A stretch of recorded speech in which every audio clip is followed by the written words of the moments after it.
دوسرے روز مقام قدید میں معبد عاتقہ بنت خالد خزاعہ کے مکان پر آپ کا گزر ہوا۔ معبد ایک ضعیفہ عورت تھیں۔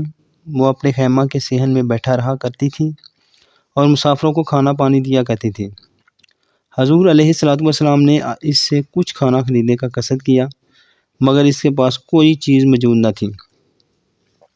حضور صلی اللہ علیہ وسلم نے دیکھا کہ اس کے خیمہ کے ایک جانب ایک بہت ہی لاغر بکری ہے۔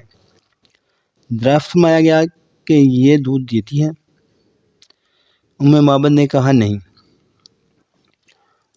آپ صلی اللہ علیہ وسلم نے فرمایا کہ اگر تم اجازت دو تو میں اس کا دودھ دو لوں۔ معبد نے اجازت دے دی۔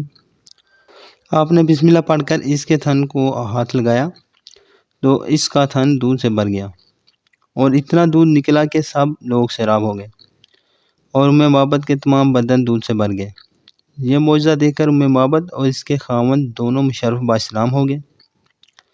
روایت ہے کہ معبد کی یہ بکری 18 ہجری تک زندہ رہی اور برابر دودھ دیتی رہی، اور حضرت عمر رضی اللہ تعالیٰ عنہ کے دور خلافت میں جب عام الرماد کا سخت قحط پڑا کہ تمام جانوروں کے تھنوں کا دودھ خشک ہو گیا، اس وقت بھی یہ بکری صبح و شام برابر دودھ دیتی رہی۔